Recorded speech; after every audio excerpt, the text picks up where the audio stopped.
GTA 5 لەسەر PlayStation 5 و Xbox Series. بێگومان زۆبەتان لەوانێ بڵێن ژیر پێویست ناکە دووبارە ئەو یاریە بکڕینەوە. منیش لەگەڵتانم پێویست ناکە دووبارە ئەو یاریە بۆ جارێکی دیکە بکڕیەوە. ئەگەر بێت و تاوەکو ئێستا وەکو من بۆ سێدەم چوارەم جارە یاریەکە بکڕین. بۆ نمونە زۆربەمان لەسەر Xbox 360 یاخود PlayStation 3 و یاریەمان کڕیە بە full price لەسەر PlayStation 4 یاخود Xbox One دووبارە کڕیمانەوە و ئێستا لەسەر PlayStation 5 و Xbox Series کڕیمانە. زۆر باشمان لەسەر PCش هەمانە. ئەو جارات زیاد کراوە کواڵەتێکی بەرز کرایتەوە لە بۆ 4K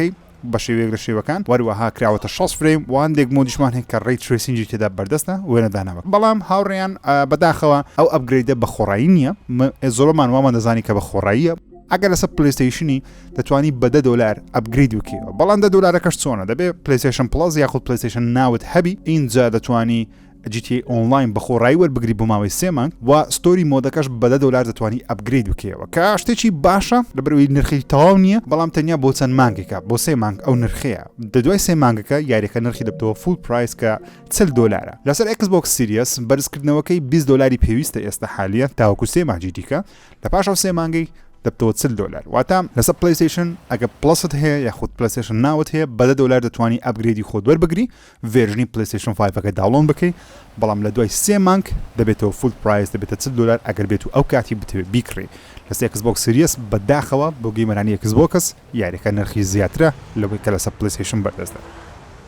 با باسی شتانە بکەم کەوا گۆڕانکاری بەسەرداهات یەکەمیشت بە باسی بکەم بە باسی لۆد تایم بکەین. ئێستا یاریەکە زۆر بە خێراتر لۆد دەبێت. بۆ نمونە پێشترێ زیاتر لە خولەکێکی پێویست بوو لەسەر PlayStation 4 بەڵام ئێستا کەمتر لە 20 تاوەکو کەمتر لە 20 پێویستە. تەنانەت من وە خۆم هەز دەکەم کەەوە کەمتر لە 20 و 15 ڕاکستا بە فەرمی دەڵێ نیوەی سرعتی PlayStation 4 و Xbox One لۆدەکەی بەتابەت لەسەر PlayStation 5 یەکجار خێرایە بۆ منەوە دەبین چەند بە خێرای لۆد دەبی. تەنانەت گۆڕانی کارکتەرەکان لە مایکل لە بۆ فرانکلن یاخود فرانکلن لە بۆ مایکل گۆڕانەکەیان ئەنیمیشنەکە زۆر خێراترە و زۆر بە خێراییش شوێنی کارکتەرەکە لۆد دەبی چێکە لە فیچەرەکان یاریەکە ئێستا زۆر خۆشترە. بگومان وەکو گرافیک یاریەکە کراوەتە 3 مۆدی جیاواز ئێستا پێشتر یەک مۆدمان هەبوو لەسەر PlayStation 4 یاخود Xbox One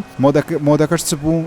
داینامیک بوو لە 30 فریم و 30 فرێمەکە زۆر زەردا دەبەزی لە بۆ 25 تاوەکو 28 فریم. بەڵام ئێستا 3 مۆدی تقریبان بە شێوەکان جێگیرمان هەیە. پەرفۆرمانسمان هەیە. پەرفۆرمانس یاریەکە داینامیک 4K واتە بەرز دەبتەوە لە بۆ 4K لە مابینی 2K و 4K بەڵام 6 فرێمی تاوت پێرەدا کەسێکی خۆشحاڵ 6 فریم دەبینین یەکەم جارە لەسەر کۆنسۆل لە بۆ یاری GTA 5. مۆدی دووەممان پەرفۆرمانس RT هەر داینامیکە 2K لە بۆ 4K چێکە بۆردی بەکاردێنن واتە کارتەکە تەمشایەکی لێواری قژی کارکتەرەکان بکەین یاخود لێواری ئۆتۆمبیلەکان بکەین هەز دەکەین کەەوە چێکە بۆرد بەکار هاتیە بۆ منە پیکسلەکان دابش کراینە هەموو پیکسلەکان پڕ ناکرێنەوە بەڵام چ دەداتێ ڕێی تریسینگت پێدەدا. بەڵام ڕێی تریسینگی پەرفۆرمانس ئارتەکەی وەکو خۆم زۆرم بەدڵ نییە. ینی وێنەدانەوەی تێدایە بەڵام وێنەدانەوەکەشم زۆر هێشتا بەدڵ نییە. بەڵام 6 فرێمی تاوت پێ دەکە ئەوە جێگەی خۆشحاڵیە. گەورەترین مۆد 4K نیتیڤە لە 30 فریم و ڕێی تریسینگەکیش زۆر جوان بەردەستە. بەڵام 30 فرێمەکە هەز دەکەم تۆزێک ڕقە و ڕقەیاتەکەشی لەوەیە کەەوە 30 فرێمی پێشتری تۆزێک نەرمتر بوو و هەز دەکەی هەز بە قورسی کارکتەرەکان دەکەی کە دەجوڵێن یەکجار بە قورسی دەجوڵێن تۆزێک ئیزعاجە. بەڵام تەمشایەکی وێنەکە بکەین دەبین کەوا زۆر وردەکاریەکان زۆر بە جوان دیارن 4K ڕاستەقینەیە وێنەکە زۆر شارپە تۆخە ڕەنگەکان جوانترن و ڕێی تریسینگ سەیری ئۆتۆمبیلەکان کە وێنەدانەوەکەی چەندە فەرقی هەیە لە مۆدی فیدڵەتی کە 4K ڕاستەقینە لەگەڵ پەرفۆرمانس یاخود پەرفۆرمانس ئارت. بەگشتی ئەگەر تاوەکو ئێستا یاریەکانی GTA نەکردیە دەستپێکەکی باش و خۆشە لەسەر PlayStation 5 یاخود Xbox Series دووبارە بەو شێوازە یاریەکە بکەوە. بەڵام ئەگە کردوتە عاشقی یاریەکەی بۆ منە زۆر گرنگی بە GTA Online دەدەی بە $10 یاخود بە $15-20 یاریەکە ئەپگرید بکەوە پێم وانە نرخەکی زۆر گرامی لەبەری زۆربەی یاریەکان کە ئێستا ئەپگرید دەکرێنەوە $20 تا $30 پێویستە. بەڵام لەگەڵ ئەوەی کە داوای $20 و $30 دەکەن یاریەکان تۆزێک کۆنتنتی نوێت پێدەدەن. هەرچەندە GTA 5 لەو ستۆری مۆدەکەی هیچ کۆنتنتێکی نوێی تێدا نیە هەمان چیرۆکە بەڵام لە GTA Online زۆرشتی نوێ لە خۆ دەگریت. بگومان بەردەوام بابەتی نوێ زیاد دەکرێت ئەرچی نوێ زیاد دەکرێت مشنی نوێ زیاد دەکرێت. تەنانەت دەتوانین بڵێن GTA Online ئێستا یاریەکی تاو سەربەخۆی جیاوازە لە GTA 5 و یاریەکە کەوا سەرەتای هەیە ناوەڕاستی کۆتایی نییە و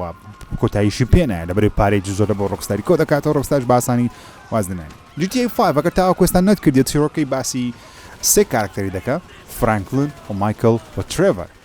هەر 3 کارکتەر لە یەک شارینە یاخود لە یەک ماپینە هەرسێکیان تقریبا مەشێوەکان دەبنە هاوڕێ یارمەتی یەکتر دەن لە هەندێک دزینی باقی گەورە و تەرتیبات وشت وەکو زۆر بە یاریەکانی GTA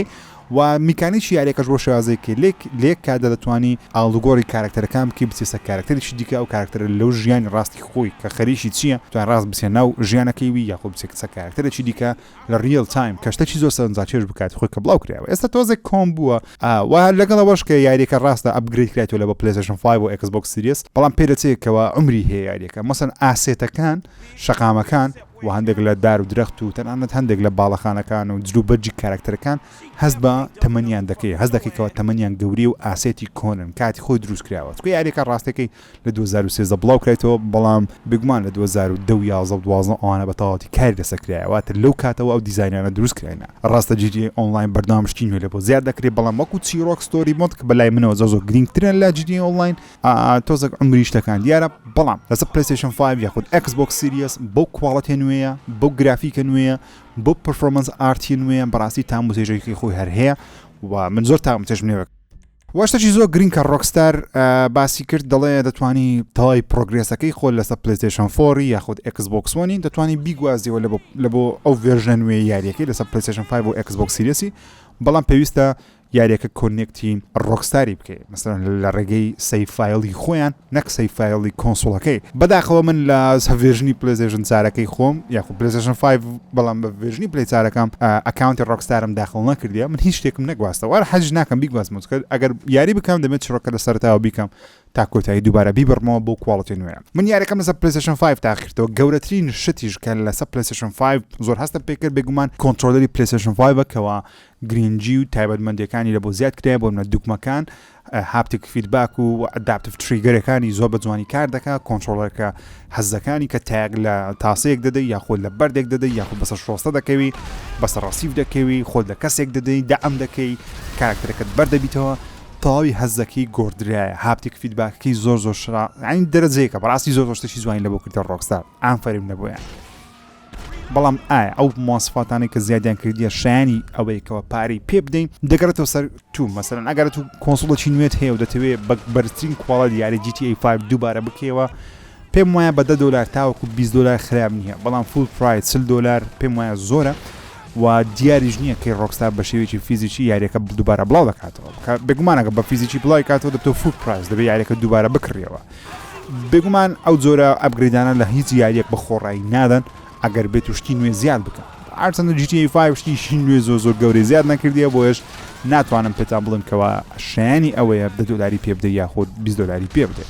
لە بۆ جەماعەتی پلەیستیشنی بە $10 پێم وایە $10 شتێکی زۆر گران نییە ئاساییە دەتوانی بیکەی ئەگە بێت و یاریەکەت بەلاوە گرینگە بەڵام ئەگە بەلاتەوە گرنگ نییە و پێ دواتەن یەک دوو کاژمە یاریەکە دەکەی پارەی پێ نەدەی باشتر لەبەرەوەی تاوەکو ئێستاش گەیمەران چاوەڕانی GTA 6 بەڕاستی بەڵام ئەگەر تو سەرسەختی ڕۆکستاری دەتوی هەموو یاریەکان ڕۆکستارت بە کواڵیتی بەرز هەبی پێم وایە $10 بۆ $15-20 شتێکی زۆر خراپ نییە و دەتوانی لەگەڵی بژی ئەو پارێ سەر بکردێ و قەبارەی یاریەکەش 87 گیگا لەسەر PlayStation 5 لەگەر ڤێژنی PlayStation 4ەکەی زۆر فەرقی نەکردیە شتێکی وانە بزەبت لە بیرم نییە ڤێژنی PlayStation 4ەکەی چەند گیگایە بەڵام ڤێژنی PlayStation 4ەکەم دیلت کردی ئێستا تەنیا ڤێژنی PlayStation 5ەکەم ئینستۆڵە خێراتر لۆت دەبین گرافیکەکەی بەرزتر کرایتەوە و شتێکی گەورەش کە لە بیرم کرد باسیکەم بەڕاستی 3D ئۆدیۆیەکە کە سیستەمی دەنجی یاریەکەی بووتە 3D ئەگە بێت و بە هێدسێتێک یاریەکە بکەی یاخود بە هێدفۆنێک یاریەکە بکەیت سەپۆرتی 3D ئۆدیۆ بکە مەسەلەن من هێدسێتی PlayStation Gold بەکاردێنم کە سەپۆرتی 3D ئۆدیۆ دەکاتن بەڕاستی زۆر فەرقیەیە میوزیکەکە بیسی زیاترە و لێفت و ڕایتەکەی کاتە کاراکتەر لە لای ڕاست یاخود لە لای چەپ بە شێوەی ستودیۆ قسەی دەکات ئێستا بوویتە 5.1 هەندێک کات حەز دەکەی کەەوە تەواو 3Dە مەسەلەن تەنیا ڕاست و چەپ نییە بەڵکو سەرێ و خوارێ و ناوەڕاستی لای ڕاست لای ڕۆژهەڵات ڕۆژئاوا باشووری ڕۆژهڵاتی باشوور ڕۆژهڵاتی باکو ئەو شتانە مەسەلەن لە هەموو لایەک هەست بەشتەکان دەکەیت بە تایبەتیش بۆ ئۆتۆمبیل دەنجی ئۆتۆمبیلەکانی یەکجار کاریگەری گۆڕدرانی بەسەر داهاتیە بەڵام پێویستە بیکڕیا خۆت ناوەکو دەڵێمەوە تەنیا و دەگەڕێتەوە سەر خۆت کەوا ئەو یاریە بەلاتەوە چەندە گرینگە من وەکو خۆم لەبەرەوەی ڤیدیۆ دەبی لەسەر دروست بکەم یاریەکەم کڕیەوە بە $10 بەڵام بۆ کەسێکی ئاسایی کە لەوانەیە یەکجار یاریەکە کاژمێرێک دوو کاژمەر یاریەکە بکە بە حیاتی دەستی نەداتەوە پێم وانە ئەو پارەی سەرف بکە دەتوانی سەرفی نەکەی دەتوانێت ئەو $10 بەشتی باشتر بدەیت بەڵام ئەگە یاریەکەت بەلاوە گرنگە یاخۆ GTA ئۆنلاینت هەیە زۆر کارکتەرەکە زۆر بەرەو پێش بردیە و دەتەوێت بەردەوام بی لەسەری کۆنسڵۆکی نوێت کڕنیە Xbox Series کڕیە PlayStation 5 کڕنیە یاریێکی گەورە نیە لەسەری تاقیکەوە GTA 5 ئەو ڤێژنە نوێی خراپ نییە تاقیکەوە تقریبا وەکو ڤێژنی پیسیەکەیە بەڵام تۆزێک داونگریدی هەر پێوەیە لە بەرەوەی پیسی دەتوانێت هێشتا زیاتر بەرز بکرێتەوە بەڵام هەر سەرنجڕاکێشە هەر جوانە هەر شارپە و 6 فریم بەڕاستی یاریەکەی بە 6 فریم ئەنجام بدەیت بە حیاتی ئەو یاری هەستی فریم ئەنجام نادێت چکە ئەو یاریە خێرایە ئەکشنە ئۆتۆمبیل لێخوڕینە تەقەکردنە کاردانەوەی کارکتەرەکەتە بەرامبەر شتەکان بخۆی کارکتەرەکانی ڕۆکستاری تۆزێک وەزنیان قورسە جوڵانیان ئاسان نییە ئێستا دەتوانی بە ئاسانتر کارکتەرەکەت بجوڵێنی و کاردانەوە بەرامبەر شتەکان بکەیت و لێخوڕنی ئۆتۆمبیلەکە تا موسێژ زیاتر لی بگری و بەجددی یاریێکی قەشەنجیشە بۆیش چیرۆکەشی باشترین چیرۆک نیە لە یاری GTA بەڕاستی بەڵام برو یاریێکی قەشەنگە یاریێکی دوور درێژەوە کۆنتینتێکی یەکجار زەبەلاح و زۆری تێدایە خەڵکێکی زۆر ئاشقیە و یاریان بۆیش ئەوهەم ژمارە کۆپی لێفرۆشێ پریڤیوەکی بچووک بوو لە بۆ یاری GTA 5 لەسەر PlayStation 5 کە من چەند کاژمێرێک یاریەکەم تاقی کردەوە تاوەکوێستە ئەوەندە سەرنجەم لەسەری هەبوو هەر بۆ چوونەکتان هەیە یاخود یاریەکە پرسیاری زیاترتان هەیە لەسەری لە کۆمنت ئازاد بن بۆ چوونی خۆتان بنووسن لە ڤیدیۆکانی داهاتوو ئینشاڵڵا وەڵامتان دەدەمەوە وەزانیاری زیاتر لە سیارێکە لە بەرنامە سفرێک ژیری لە هەفتەی داهاتوو باز دەکەم چاوتان ماز دەکەم تکا دەکەم دوگمە لایک سەبسکرایب لەبیر نەکەن تا ڤیدیۆشی دیکە خودتان لەگەڵ